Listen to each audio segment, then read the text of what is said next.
အားလုံးပဲမင်္ဂလာပါဗျ16ရက်6လ2026အတွက်ပေါ့နော် 3D အတွဲပေါင်းခြင်းနှလုံးပေါင်းခြင်းပေါ့ဗျာနော်အတွဲပေါင်းခြင်းနှလုံးပေါင်းခြင်းအတွက်နည်းတွေကိုကျွန်တော်ပြပေးပါမယ်ပြီးခဲ့တဲ့အချိန်ထိအောင်မှန်ခဲ့ပါတယ်ဗျာနော်မှန်နေတဲ့အချိန်ကတော့တစ်ချိန်2ချိန်3ချိန်4ချိန်5ချိန်6ချိန်9ချိန်10ချိန်9ချိန်10ချိန်10ချိန်လောက်မှန်နေတဲ့နည်းလေးဖြစ်ပါတယ်ဗျာနော်ကြိုက်နှစ်တဲ့ရင်သုံးပါဗျာနော်ဒီနည်းလေးကိုကျွန်တော်ပြပေးပါမယ်ဒီ936ကနေပြီးတော့စပြပေးမယ်နော်936နဲ့9ခွန်နှစ်လို့ထွက်တဲ့နှစ်ချိန်ဟာ6နှစ်9အချိန်အတွက်အတွဲပေါင်းခြင်းဖြစ်ပါတယ်ဗျာနော်936က6နောက်ပိတ်9ခွန်နှစ်က2နောက်ပိတ်ဒီ2နဲ့6နဲ့6နဲ့2နဲ့ပေါင်းမှာဖြစ်ပါတယ်ဗျာနော်6နဲ့2နဲ့ပေါင်းတော့8လို့ရတယ်အဲ့8ကိုတပွင့်တိုးမယ်8ကိုတပွင့်တိုးတော့9 8 9အတွဲပေါင်းခြင်းဖြစ်ပါတယ်ဗျာနော်8 9အတွဲပေါင်းခြင်းမှာတွေ့အောင်မှာဘာထွက်လဲဆိုတော့ဒီမှာ6နှစ်9လို့ထွက်တယ်ဗျာနော်အထက်က936နဲ့9ခွန်နှစ်ကနှစ်ကြိမ်ကပေါင်းတဲ့ကဏ္ဍကဒီအောက်က6ခွန်6နှစ်9အချိန်အတွက်ဖြစ်ပါတယ်ဗျာအဲ့ဒီမှာ6နှစ်9လို့ထွက်တယ်နော်ဒီမှာထွက်တဲ့ကဏ္ဍ6နှစ်9မှာတဲ့နော်ဒီမှာနှလုံးပေါင်းခြင်းက8 9ဖြစ်ပါတယ်အဲ့ဒီမှာ6နှစ်9ဆိုတော့6နဲ့2ပေါင်းခြင်း8ဖြစ်ပါတယ်ဗျာနော်နှလုံးပေါင်းခြင်းဆိုတာကရှင်းနှလုံးပေါင်းလဲရတယ်ခွပေါင်းလဲရတယ်နော်အလဲနဲ့အပိတ်ပေါင်းလဲရတယ်ဗျာဘလို့ပေါင်းပေါ့ဗျာနော်အဲ့ဒီနှလုံးတွေကတစ်လုံးကိုက်ဆိုင်နေလို့ရှိရင်အဆင်ပြေတယ်ပေါ့နော်အဲ့ဒီလိုပုံစံမျိုးဖြစ်ပါတယ်ဗျာဟုတ်ပြီအဲ့ဒီလိုပဲ9ခွန်နှစ်က2နောက်ပိတ်6နှစ်9က9နောက်ပိတ်2နဲ့9နဲ့ပေါင်းမှာဖြစ်ပါတယ်2နဲ့9နဲ့ပေါင်းတော့1လို့ရတယ်1ကိုတပွင့်တိုးတော့2နှစ်အတွဲပေါင်းခြင်းအဲ့ဒီအောက်မှာဘာထွက်လဲဆိုတော့ဒီမှာ963လို့ထွက်တယ်ဗျာနော်963လို့ထွက်တယ်963လို့ထွက်တော့9နဲ့6ပေါင်းခြင်း1ဖြစ်ပါတယ်တဲ့ဗျာနော်9နဲ့6ပေါင်းခြင်း1ဖြစ်ပါတယ်တဲ့နော်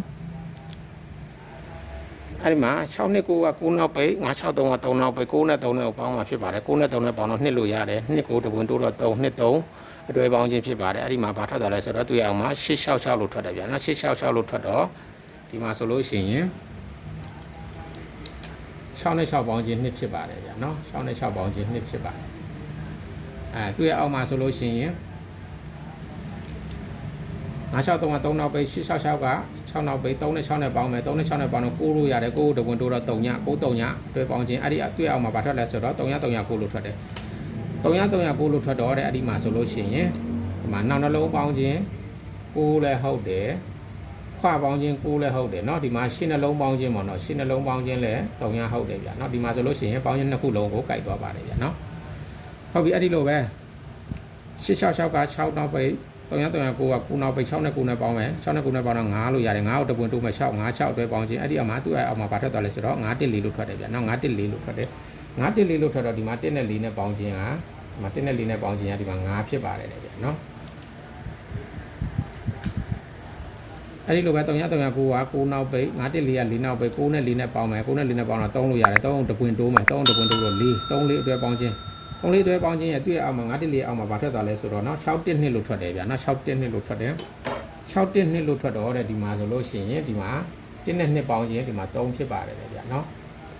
အဲ့လိုပဲ9 1 4က4နောက်ပိတ်6 1 2က2နောက်ပိတ်4နဲ့2နဲ့ပေါင်းမယ်4နဲ့2နဲ့ပေါင်းခြင်းဟာ6ဖြစ်တယ်6ကိုတပွင့်တိုးတော့ခွန်6ခွန်အဲ့တော့6 1 2အောက်မှာဘာထွက်တယ်ဆိုတော့ဒီမှာ3ရက်ခွန်ခွန်လို့ထွက်တယ်เนาะဒီမှာကျွန်တော်ဒီကနေနှစ်ကနေပြန်ပေါင်းအောင်မလို့ဒီမှာ6 1 2ကိုပြန်ရေးထားတာဖြစ်တယ်เนาะ6 1 2က2နောက်ပိတ်9 1 4က4နောက်ပိတ်အဲ့ဒီမှာ6ခွန်တွဲပေါင်းခြင်းဖြစ်တယ်အဲ့ဒီမှာဘာထွက်သွားလဲဆိုတော့6 1 2ပြီးရင်3ရက်ခွန်ခွန်လို့ထွက်တယ်ဗျာနော်3ရက်ခွန်ခွန်လို့ထွက်တော့တယ်ဒီမှာဆိုလို့ရှိရင်ရှင်းနှလုံးပေါင်းခြင်းခွန်ဖြစ်ပါတယ်တဲ့ဗျာနော်ခွာပေါင်းလို့ရှိရင်လည်းခွန်ဖြစ်ပါသေးတယ်เนาะခွာပေါင်းလို့ရှိရင်လည်းခွန်ဖြစ်ပါသေးတယ်တဲ့เนาะအဲ့ပြီးတော့ဒီမှာ6 1 2ကဒီမှာ6 1 2ကနေစပေါင်းမှာဆိုတော့ဒီမှာ6 1 2ကိုကျွန်တော်ဒီဘက်မှာရေးပြထားတယ်6 1 2က2နောက်ပိတ်3ရက်ခွန်ခွန်ကခွန်နောက်ပိတ်2နဲ့ခွန်နဲ့ကိုပေါင်းမယ်2နဲ့ခွန်နဲ့ပေါင်းတာ9လို့ရတယ်9ကိုတပွင့်တိုးမယ်3ည9 3ညအတွဲပေါင်းခြင်းအဲ့ဒီမှာခွန်3ရက်ခွန်ခွန်အောက်မှာဘာထွက်သွားလဲဆိုတော့3 8ခွန်လို့ထွက်တယ်ဗျာနော်3 8ခွန်လို့ထွက်တော့တဲ့နော်ဒီမှာဆိုလို့ရှိရင်အဲ့ဒီမှာခွပေါင်းခြင်း3ရက်ဖြစ်ပါတယ်ဗျာနော်အဲ့ဒီလိုပဲ3ရက်ခွန်ခွန်ကခွန်နောက်ပိတ်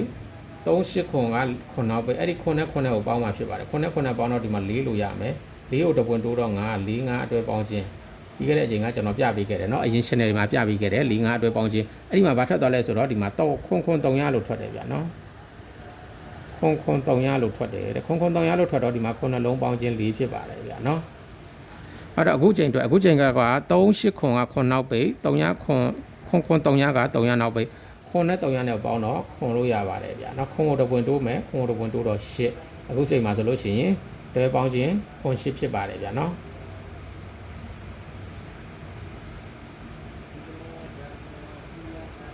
ဒီအတွဲပေါင်းခြင်းခွန်8ကိုကျွန်တော်တို့အတွဲပါထုတ်ပြလိုက်ပါမယ်ဗျာเนาะတွဲပေါင်းခြင်းခွန်8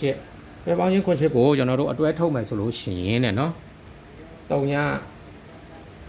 3ညခွန်16နှစ်5 3 4 3 4 4 3အပြန်လန်အတူတူပဲเนาะ3 4 4 3ခွန်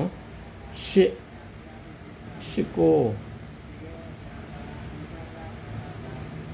9 9ရွဲရမယ်เนาะဒါပေါင်းချင်းခွန်เนาะခွန်ပေါင်းချင်းခွန်3ရခွန်ဒီ6နှစ်5 3 4 8 9အကြံသေးတော့မသိဟုတ်ပြီတွဲပေါင်းချင်း8တွဲပေါင်းချင်း8ဆိုလို့ရှိရင်ဒီမှာ3ရ8လာမယ်1ခွန်လာမယ်2 6လာမယ်3 5လာမယ်3 5လာမယ်2 6 6နှစ်9 9လာမယ်เนาะ9 9ဆိုရင်10ဖြစ်မယ်အဲ့တော့ဒါအတွဲတွဲလိုက်လို့ရှိရင်ပေါင်းချင်းနဲ့အတွဲတွဲလိုက်လို့ရှိရင်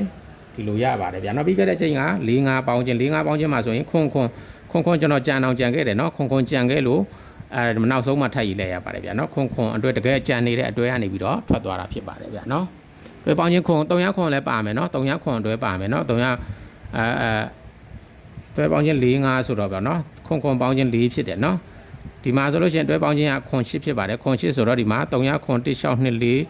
2 5 3 4 8 9ဘာကြံသေးတော့မသိဘူးเนาะ3ရ8 1ခွန်2 6 3 5 9 9ဆိုပြီးတော့ဒီမှာအတွဲ10တွဲရပါတယ်ဗျာเนาะဒီအတွဲ10တွဲကိုကြာရတစ်လုံးကပ်ပြီးတော့ကစားရမှာဖြစ်ပါတယ်ဗျာเนาะကဲအားလုံးပဲဗီဒီယိုလေးကတော့ဒီလောက်ပါပဲဗျာเนาะနောက်ရက်ဒီမှာဆက်ပြီးတော့တင်ပေးပါမယ်ဗျာเนาะ live လွှင့်လို့မရသေးဘူးဗျာ live လွှင့်ဖို့သူက live လွှင့်လို့မရသေးတဲ့အတွက်ဗီဒီယိုနဲ့ပဲတင်နေရသေးပါတယ်ဗျာเนาะ live လွှင့်မှတိကျရှင်းပြပေးပါမယ်အားလုံးပဲ good night ပါဗျာเนาะရှိရှိသူအားလုံးစိတ်ချမ်းသာကိုယ်ကျန်းမာခြင်းနဲ့ပြည့်စုံပါစေဗျာအားလုံး bye bye